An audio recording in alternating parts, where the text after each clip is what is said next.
I've sailed these waters for years, until I saw an island that shouldn't exist. The morning it appeared began like every other voyage. Dawn was creeping over the horizon, turning the ocean from black to steel gray. The sea was calm enough that our cargo vessel barely rolled. Above us, gulls drifted through the pale light, and the steady hum of the engines echoed through the deck. Everything felt routine, and that's exactly why I noticed it. I was standing in the bridge, reviewing our charts while the autopilot held our course. We traveled this route dozens of times before. I knew these waters almost as well as I knew my own hometown. There were no islands here, no reefs, no land of any kind for hundreds of miles. The charts confirmed it. The GPS confirmed it. Every navigation system on board confirmed it. Then I looked through the windshield and saw land. At first, I thought it was a trick of the light. A dark shape sat on the horizon, partially hidden by morning fog. I rubbed my eyes, looked again. Still there, a jagged silhouette rising from the ocean. An island. My first reaction wasn't fear. It was annoyance. Navigation equipment occasionally glitches. Weather conditions can create strange visual effects. I assumed I was looking at some unusual mirage. Then one of the crew members stepped onto the bridge. "What's got your attention, Captain?" I pointed toward the horizon. He squinted for a moment before laughing. "Well, looks like somebody forgot to update the maps." The joke earned a few chuckles from the others nearby. I laughed too, at least for a second, because the longer I watched, the less funny it became. Something about the island felt wrong. Not frightening. Wrong.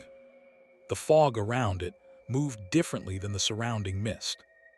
Instead of drifting naturally across the water, it seemed to circle the landmass in slow, deliberate patterns. The waves bothered me even more. Everywhere else, the ocean rolled normally. Near the island, the water shifted unpredictably. Currents twisted in directions that made no sense. Small swells moved against the wind, as though the sea itself couldn't decide which way to flow. The crew eventually returned to their work. The joke stopped. The conversations faded. But I remained at the window, watching, trying to understand what I was seeing. Because captains learn something early in their careers. You trust your charts. You trust your instruments. And when all of them agree, you trust them more than your own eyes. That morning, every chart insisted open water lay ahead. Every system on board showed the same thing. Yet an island stood directly in front of us. A place that shouldn't have existed. A place no map recognized. And as the fog slowly wrapped itself around that impossible shoreline, I found myself remembering old stories sailors used to tell about these waters. Stories about islands that appeared where none should be, and the ships that sailed too close to investigate. The sea feels familiar until it doesn't. Most people imagine life as a ferry captain is exciting. Storms, rescues, pirates if they've watched too many movies. The reality is far less dramatic, at least most of the time. My days usually began before sunrise. I'd arrive at the dock while the harbor lights still reflected off dark water. The crew would already be preparing the vessel, checking fuel levels, inspecting safety equipment, and making sure nothing important had decided to break overnight. Boats are like old houses. If something can go wrong, eventually it will. Usually at the worst possible moment. After enough years, the routine becomes automatic. Inspect the engines. Review weather reports. Verify passenger counts. Check emergency systems. Confirm navigation routes. Repeat the same process tomorrow. And the day after that. And the day after that. Predictability is what keeps people alive at sea. Passengers rarely think about it. They step aboard carrying coffee cups and luggage, find a seat, and expect to arrive safely at their destination. My job was making sure that happened. The route itself was equally familiar. I traveled those waters so many times, I could practically navigate them blindfolded. Not that I'd ever admit that to the Coast Guard. Every buoy, every shipping lane, every shallow section and current shift. The ocean changed constantly, but certain patterns remained dependable. That's why sailors become attached to charts. Maps represent certainty, a promise that the world ahead matches the world recorded on paper. When that promise breaks, people become uncomfortable. I certainly did. Looking back, there had been warning signs long before the island appeared. Small things, easy to dismiss. A radio conversation overheard during a routine crossing. An older captain mentioning strange fog banks in areas where fog shouldn't form. Another reporting visual anomalies on the horizon. Nobody took those stories seriously, including me. The maritime industry runs on skepticism. If every sailor believed every strange tale told over a radio, we'd spend half our careers chasing sea monsters. Most unusual reports have ordinary explanations. Weather conditions, equipment failures, exhaustion, human imagination filling gaps in incomplete information. That's what I assumed whenever the stories surfaced. Still, some of them lingered in my memory. One captain claimed he'd spotted land where no land existed. Another described lights moving across open water miles from the nearest vessel. The stories were always similar.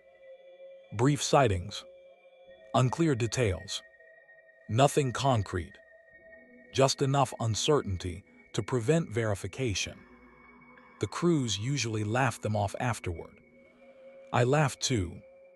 Dark humor is practically a requirement for maritime work. Spend enough time surrounded by endless water, and you'll either develop a sense of humor or lose your mind.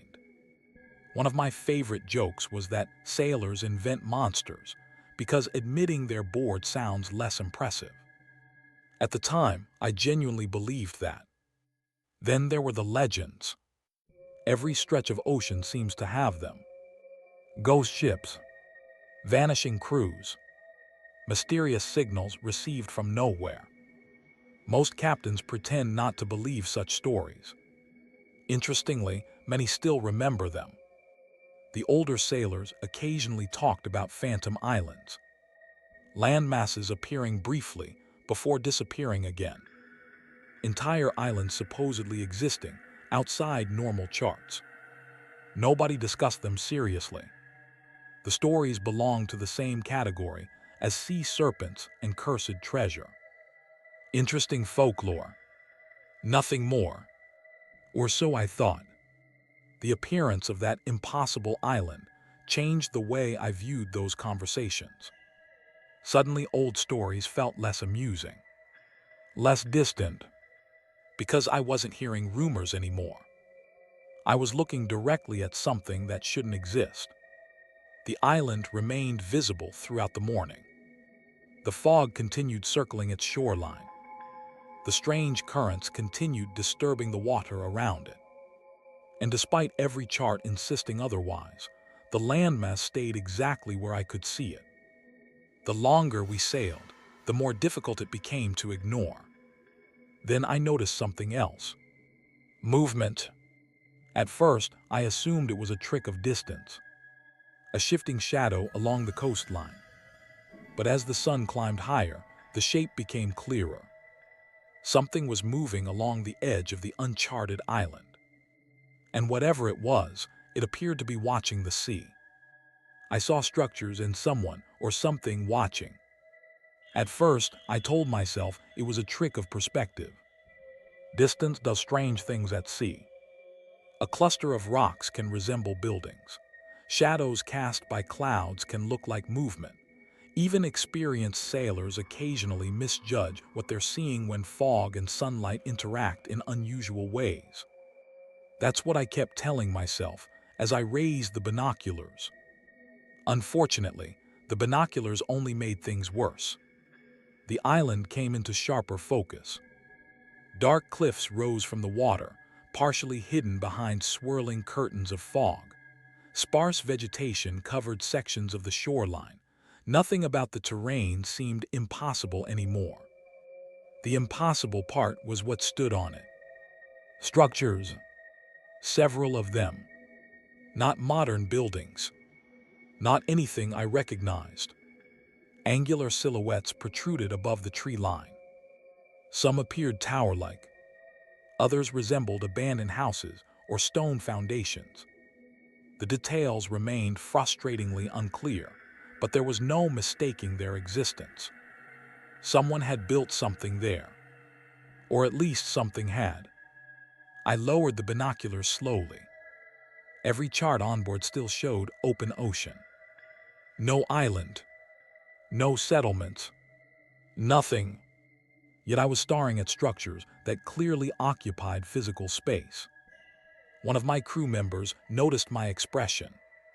"See something interesting, Captain?" I hesitated, then handed him the binoculars. The silence that followed lasted several seconds. Finally, he lowered them. "Those look like buildings." The statement wasn't dramatic. If anything, he sounded confused. That confusion spread quickly. Within minutes, several crew members had gathered on deck. Each person looked through the binoculars. Each person reached the same conclusion. Something existed on that island. The only disagreement involved what exactly we were seeing. Some thought the structures resembled ruins. Others insisted they looked occupied. One crewman claimed he saw smoke rising from somewhere inland. Another argued it was just fog. The uncertainty somehow made everything more unsettling. If we discovered a clearly abandoned island, the mystery would have been easier to process. Instead, the place seemed suspended between explanations.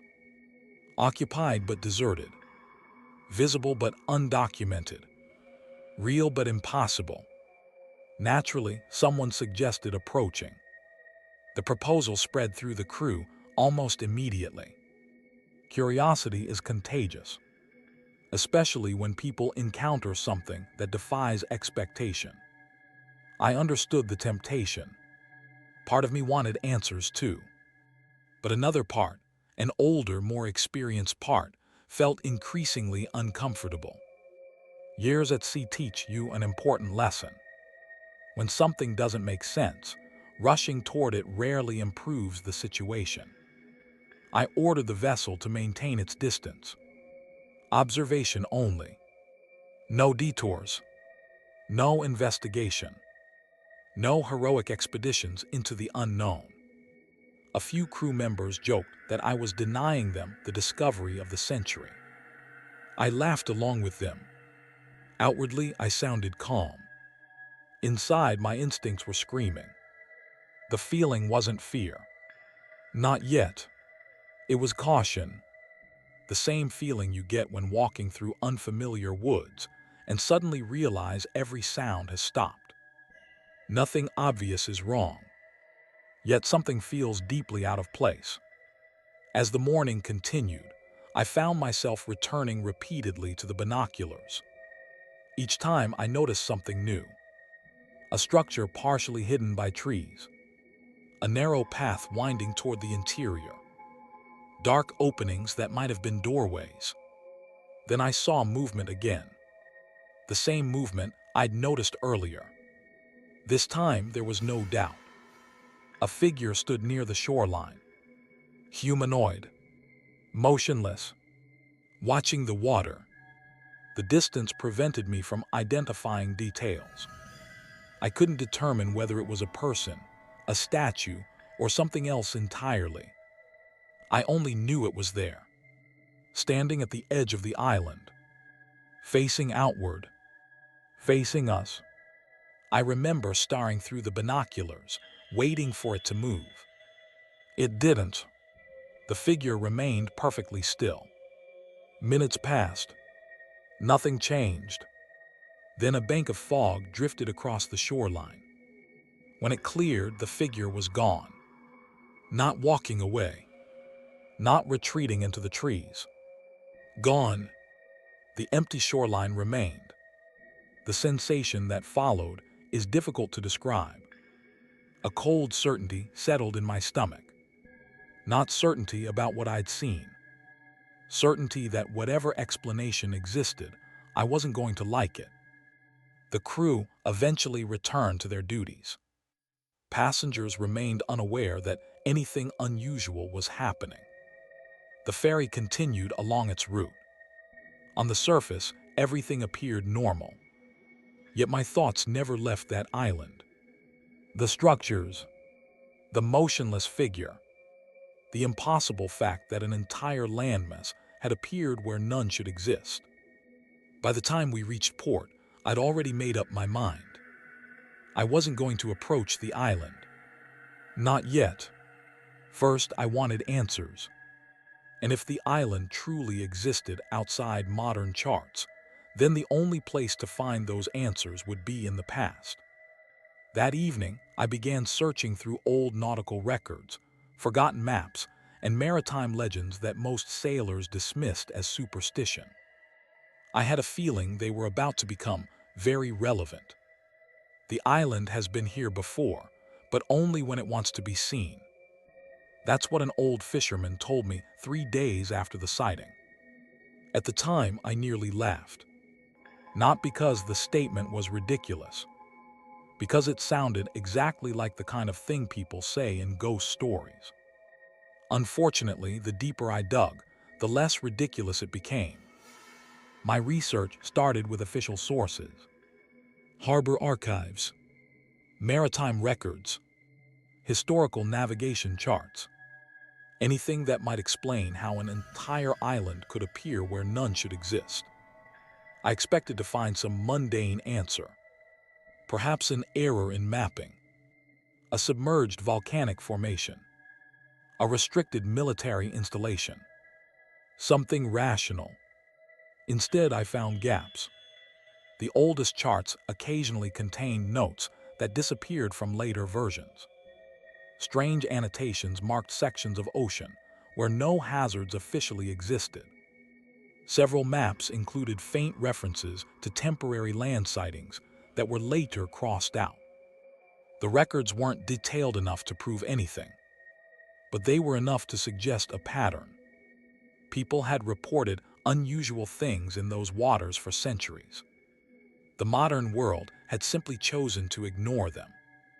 The more interesting information came from sailors themselves.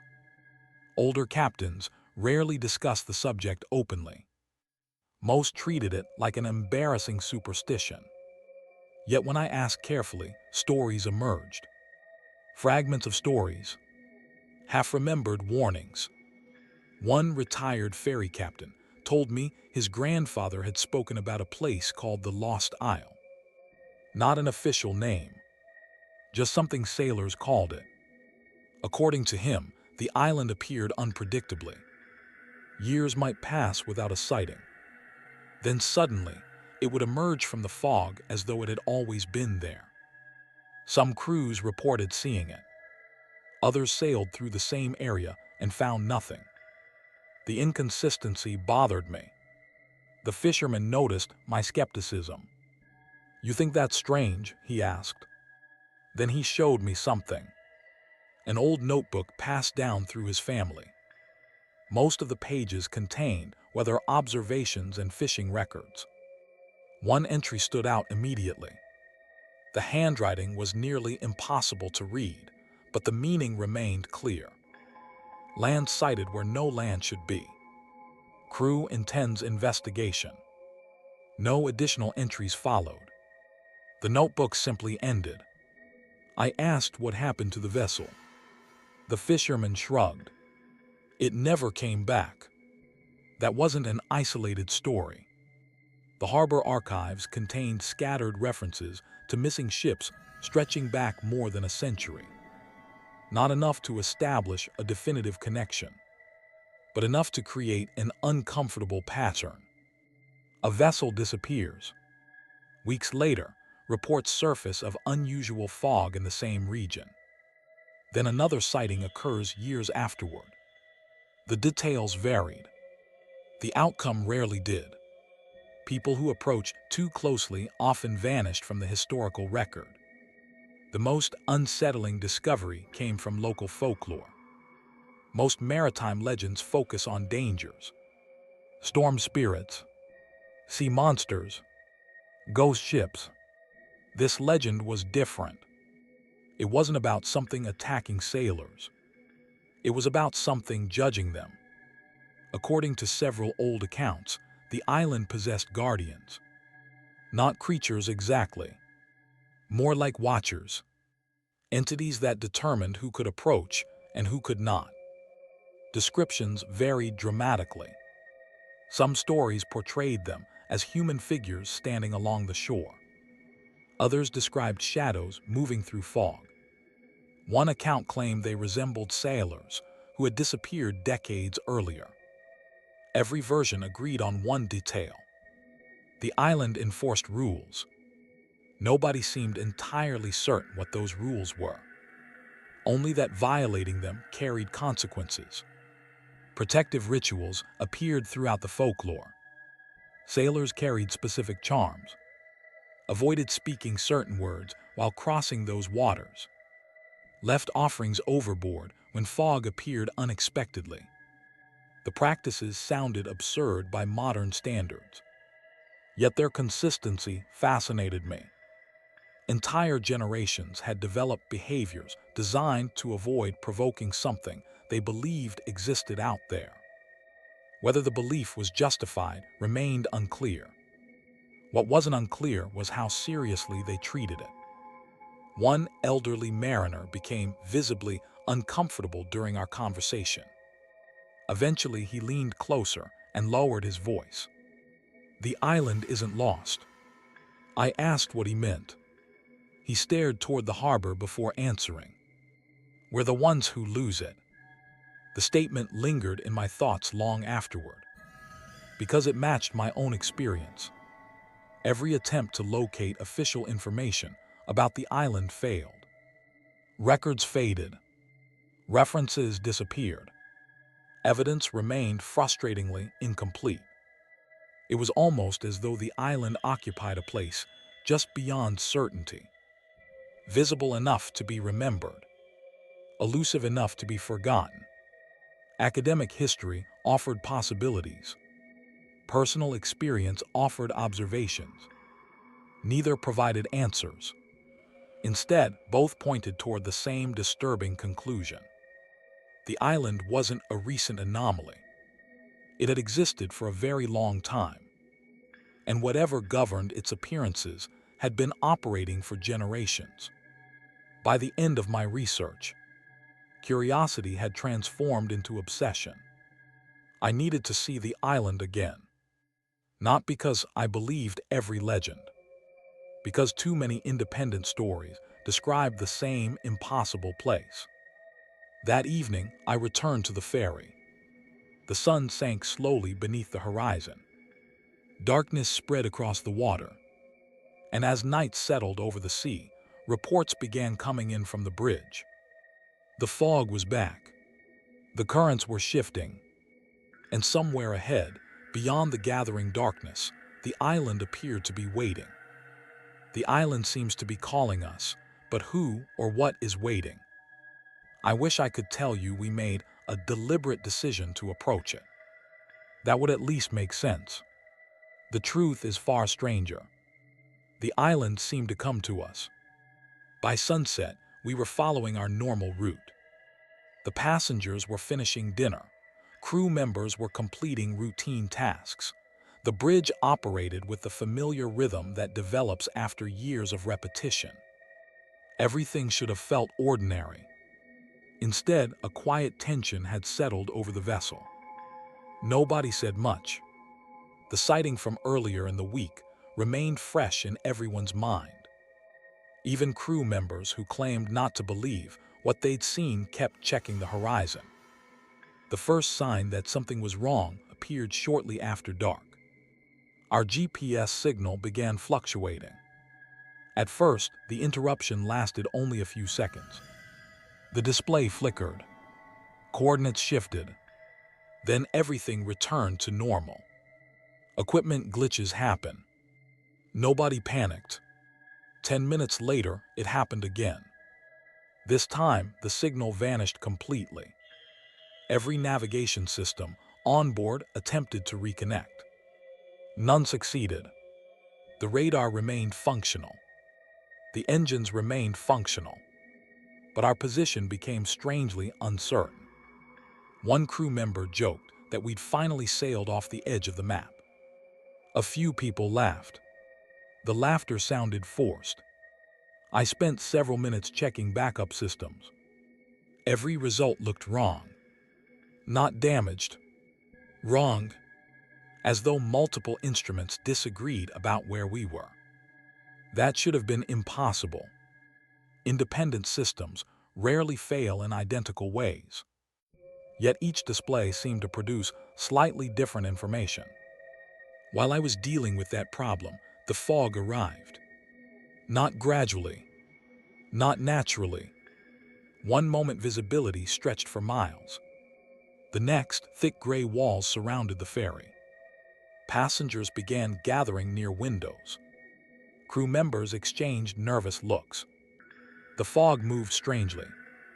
Instead of drifting across the water, it appeared to flow around us. Like a slow-moving current. The effect reminded me of watching smoke circle an object hidden in darkness. Something beyond our view seemed to be shaping it. Then we heard the bell. A single metallic tone. Distant. Muffled by the fog. Everyone on the bridge looked up immediately. The sound came again. A deep ringing echoing somewhere beyond visibility. Not a buoy bell. Not another vessel. At least not any vessel I recognized.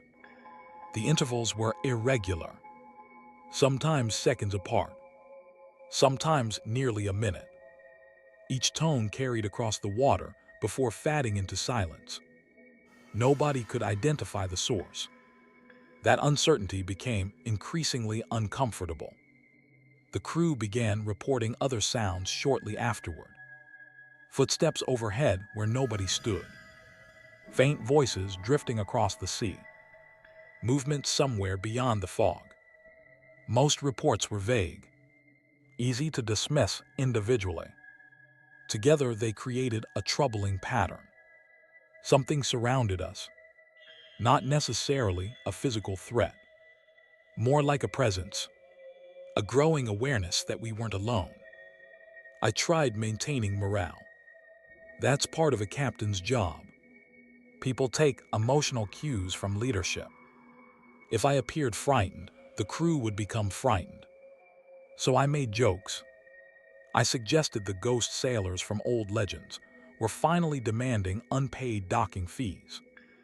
I blamed haunted weather forecasts. At one point I announced that if a sea monster appeared, it would at least improve passenger reviews. The jokes worked. Temporarily. People laughed. Conversations resumed. Normality returned for a few minutes. Internally, however, my confidence was evaporating. Because beneath the sounds and equipment failures, another sensation had emerged. A pulling feeling. Not physical exactly.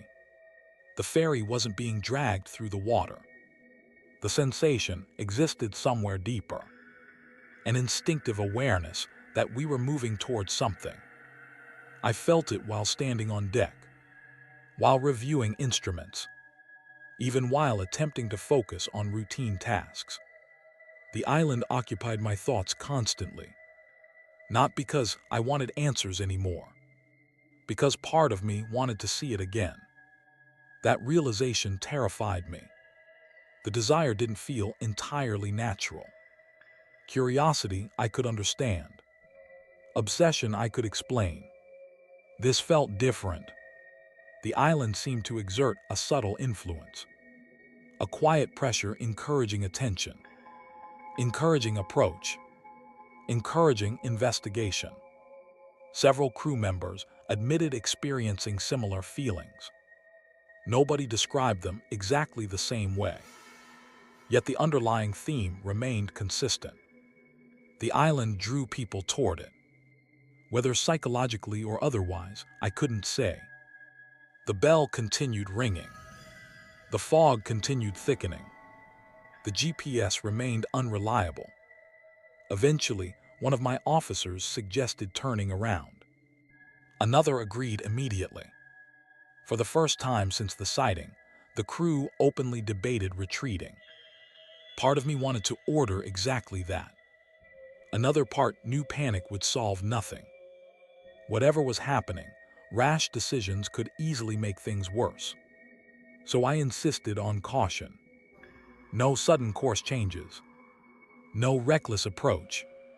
No attempts to investigate. We would maintain control of the situation.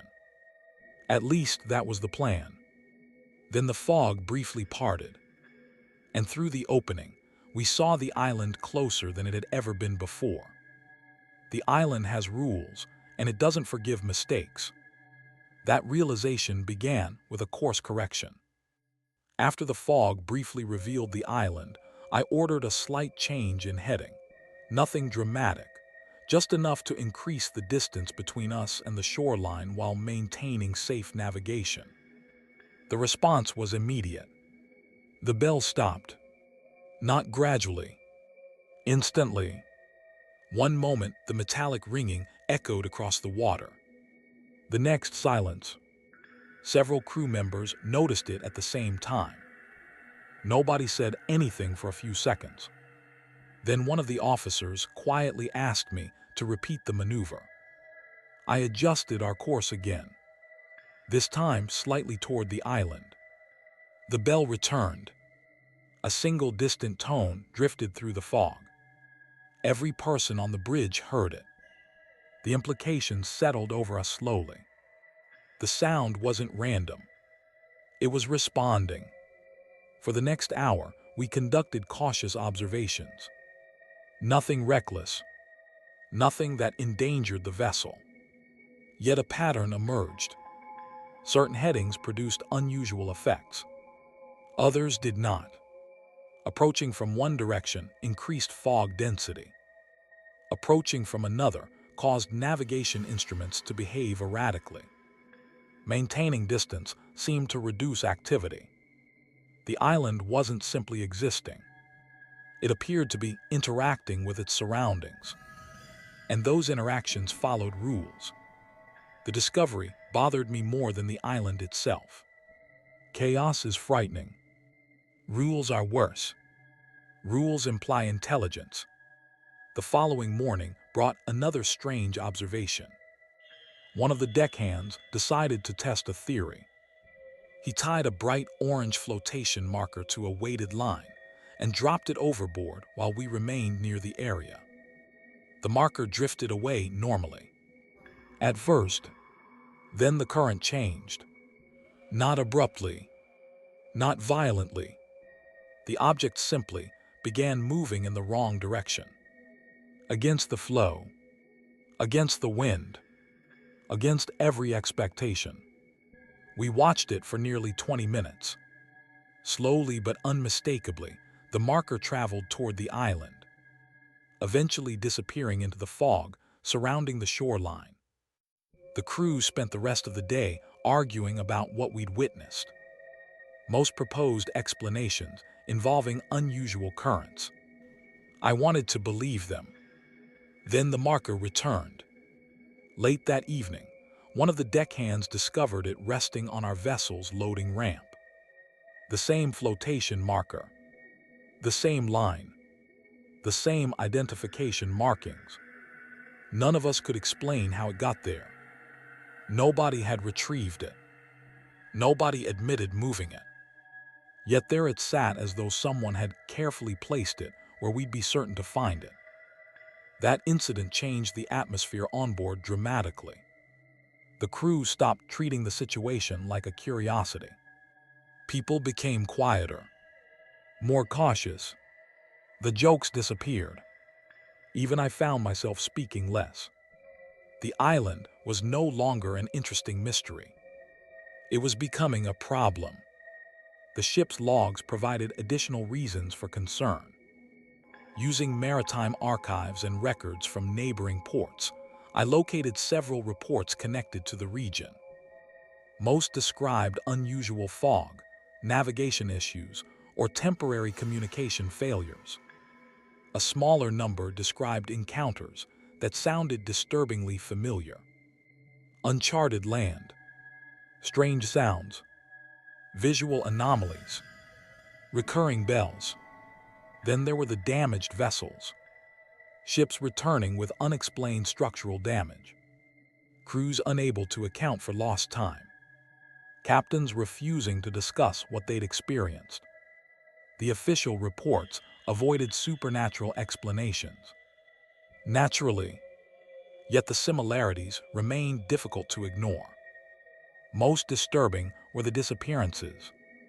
They weren't common, but they existed. Several vessels entered the area and never returned. No wreckage, no distress calls, no confirmed explanation, just absence. One retired captain eventually shared a story he'd spent decades avoiding. His vessel had approached the island when he was a young officer. Against orders, against common sense. According to him, they came closer than anyone should. He refused to describe what they saw. Instead, he offered a warning. No one leaves unchanged. That was all he said. Then he ended the conversation. At first, I assumed he meant psychological trauma. After everything I'd experienced, I wasn't so sure. The crew began sharing their own stories as well. Small admissions that nobody had previously mentioned. One sailor claimed he'd dreamed about the island before ever seeing it. Another swore he'd heard voices calling his name from the fog. A third insisted the bell sounded different depending on who was listening. Each account seemed impossible. Collectively, they formed a pattern. The island affected people. Not equally, not predictably, but consistently. And every effect appeared governed by invisible boundaries. Invisible rules. By then, I understood something important.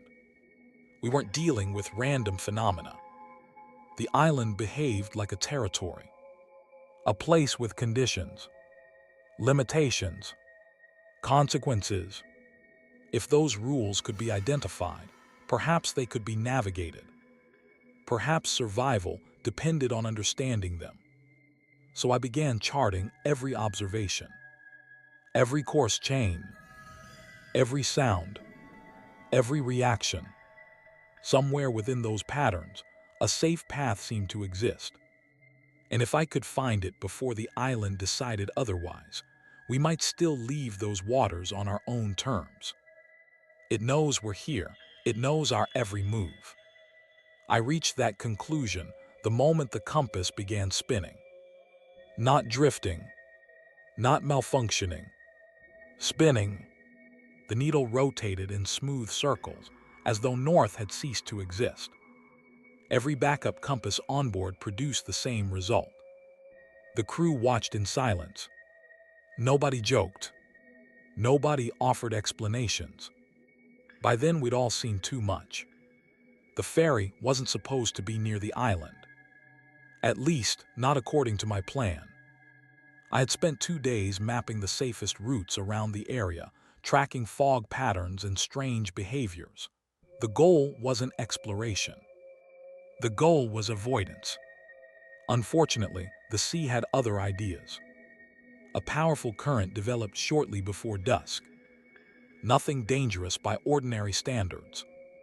Yet every correction we made seemed to push us toward the island instead of away from it. The effect was subtle. almost impossible to notice at first. Then the shoreline emerged from the fog far closer than expected. Much closer, close enough to distinguish individual features, close enough to see movement. The atmosphere on the bridge changed immediately. Everyone understood we had crossed some invisible threshold. The island no longer looked distant or mysterious. Now it looked real, and reality was far more disturbing. The cliffs towered above the water. Dark stone formations stretched across the shoreline like broken teeth. Scattered structures stood among clusters of twisted trees. Some resembled abandoned houses. Others looked older, ancient almost, weathered silhouettes partially concealed by mist. The place felt less like an island and more like a memory of one. Something incomplete, something forgotten. Then we saw the figures. The first appeared near a rocky outcropping overlooking the sea. Tall, motionless, humanoid, at least from a distance. One crew member pointed it out. Several others immediately looked away. I understood why. There was something wrong about its proportions. The shape appeared human enough for recognition, different enough to trigger instinctive discomfort. The figure remained perfectly still as our ferry moved through the water. Watching, just watching. Then another appeared farther inland. Then another. Soon several silhouettes stood along the shoreline. None moved. None interacted. Yet the sensation of being observed became overwhelming.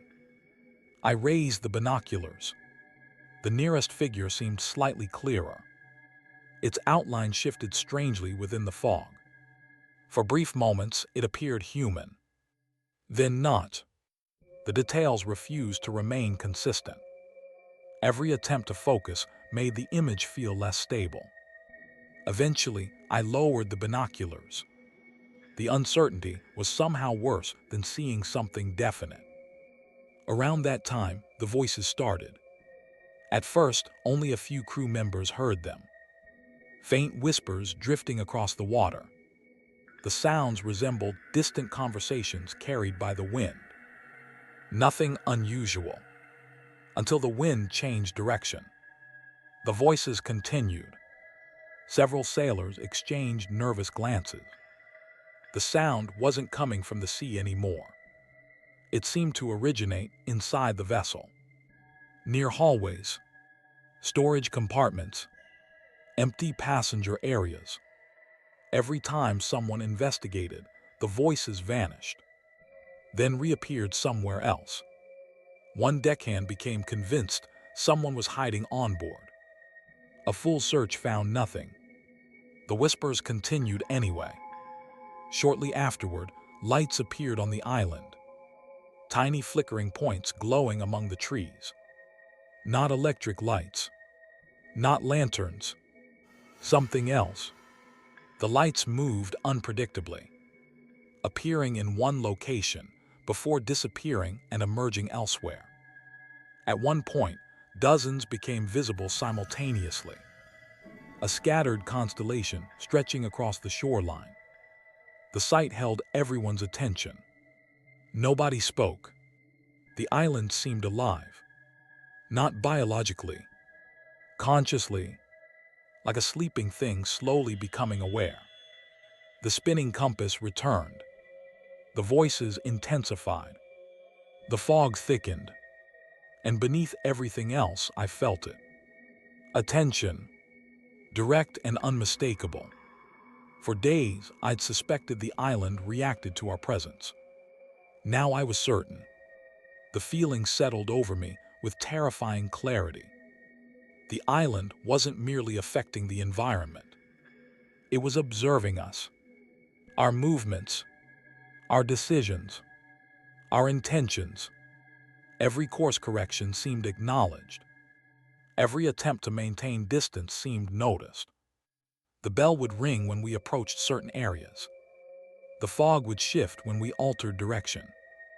Objects moved according to patterns we didn't understand.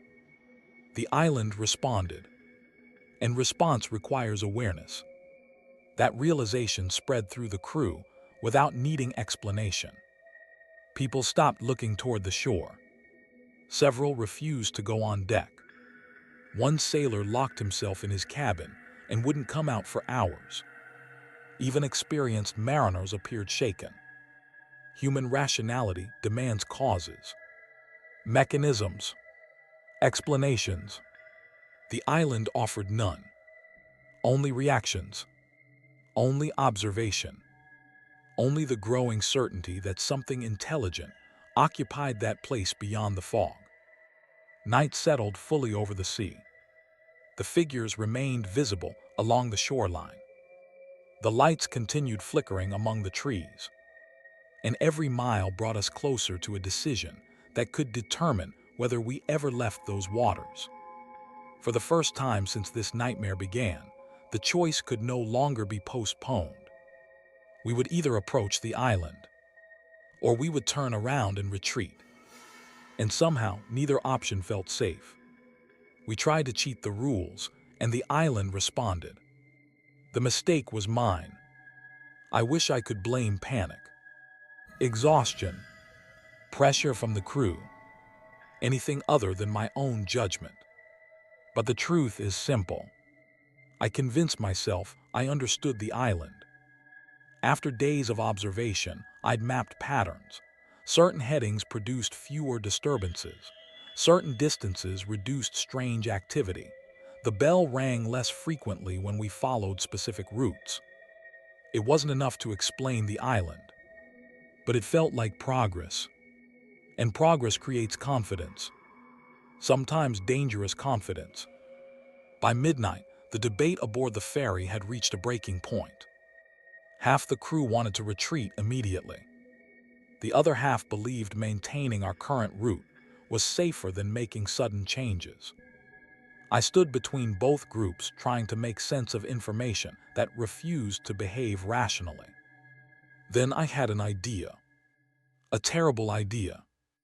If the island reacted to specific paths, perhaps we could bypass its influence entirely. Instead of following the route that seemed safest, we would cut across an area I'd intentionally avoided. A shortcut, a way around whatever invisible boundaries governed the waters. The logic seemed sound. The execution lasted less than 10 minutes. The moment we deviated from the mapped course, the sea changed. Not gradually, instantly. Currents struck the hull from multiple directions at once. The ferry lurched hard enough to throw unsecured equipment across the deck. Passengers shouted. Crew members grabbed railings. Warning alarms briefly activated before resetting themselves. I ordered a speed reduction. The engines responded normally. The water did not. Every wave seemed wrong. Swells approached from conflicting directions. Sections of ocean moved against one another like overlapping rivers. I've spent most of my life at sea. I'd never witnessed anything remotely similar.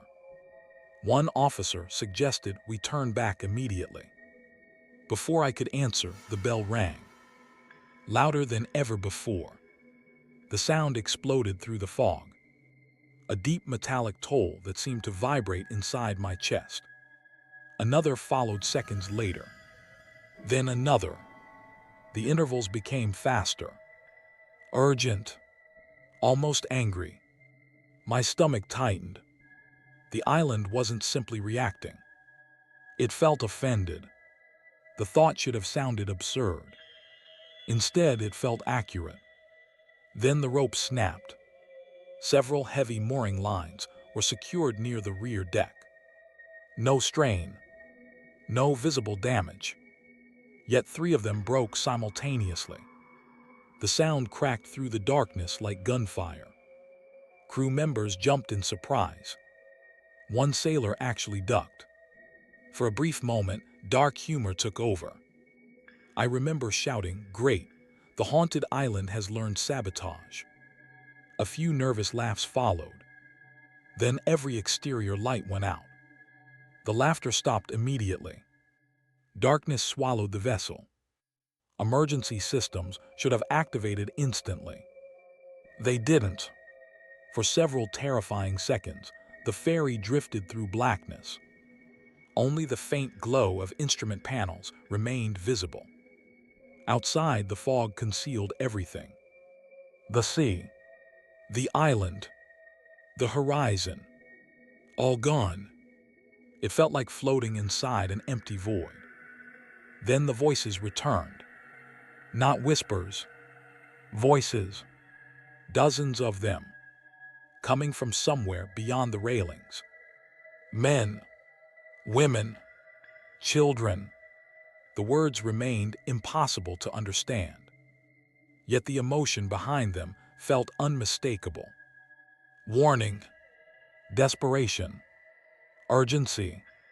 The sounds overlapped into a chaotic chorus surrounding the ferry. Crew members stared into the darkness. Nobody could identify the source. Then someone screamed. The sound came from the rear deck.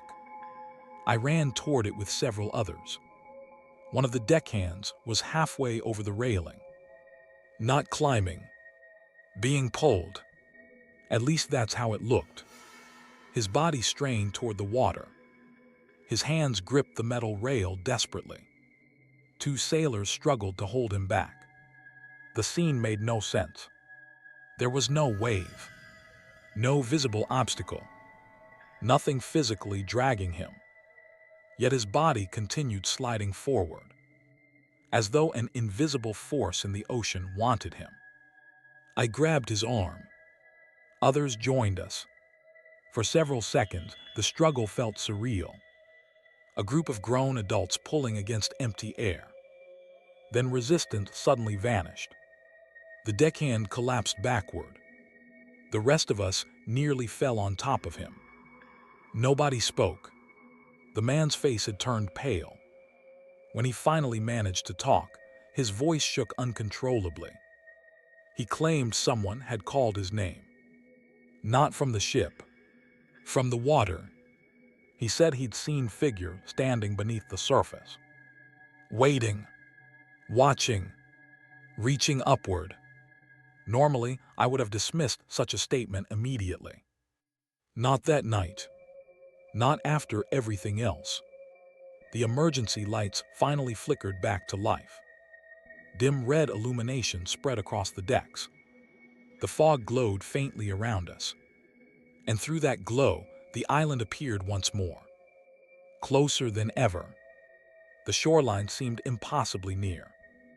The dark structures, the motionless figures, the scattered lights among the trees, all visible, all watching. The realization hit me with sudden clarity. The safe paths weren't suggestions. They were boundaries. The currents, the bell, the fog, the reactions. Everything had been a warning. We hadn't discovered rules. The island had given them to us. And the moment we tried to ignore them, it reminded us who was truly in control. For the first time since this began, I no longer doubted that something intelligent existed out there. Because nothing that happened that night felt random. It felt deliberate. And that terrified me far more than any ghost story ever could. It's not an island, it's a sentinel. That conclusion came to me sometime before dawn. Not through a single discovery. Not through some dramatic revelation hidden in an ancient journal. The truth emerged from dozens of pieces finally fitting together. The shifting currents, the disappearing charts, the bells, the rules, the figures watching from shore. Every strange event pointed toward the same answer. We had been making one fundamental mistake. We assumed the island was a place. It wasn't. At least, not in the way we understood places. Places stay where they're supposed to stay. Places can be mapped, measured, recorded. The island resisted all three. Modern navigation systems couldn't track it consistently. Historical records described it appearing and disappearing across centuries. Entire stretches of ocean seemed unable to remember it for long. The island wasn't breaking the rules of geography. It existed outside them. As that realization settled in, I returned to the old reports and legends with a different perspective. Suddenly, details that once seemed contradictory began making sense. Ships didn't merely lose sight of the island. The island chose when it could be seen. Sailors didn't accidentally stumble upon it. They encountered it, like travelers crossing paths, with something that occupied its own category of existence. The most disturbing pattern involved the disappearances. For days, I had focused on vessels that never returned. What I hadn't considered were the ships that did. Their crews rarely described monsters or attacks.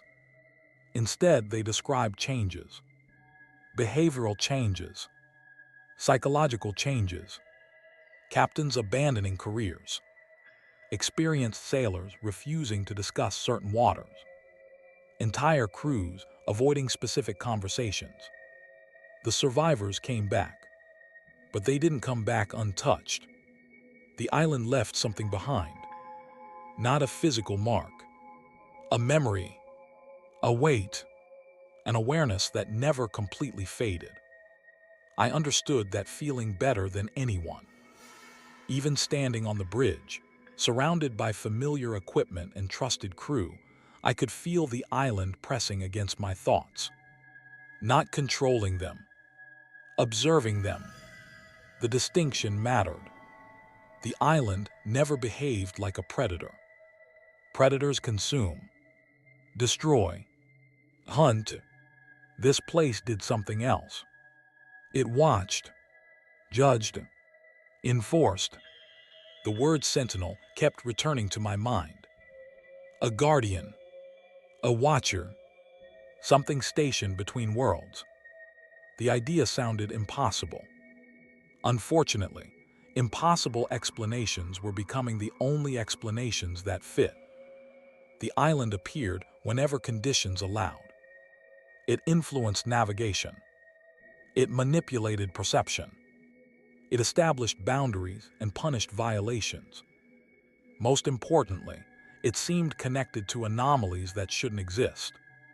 The figures, the voices, the impossible currents, the missing vessels, all of it revolved around the island, as though the place anchored something larger, something humanity wasn't meant to encounter directly.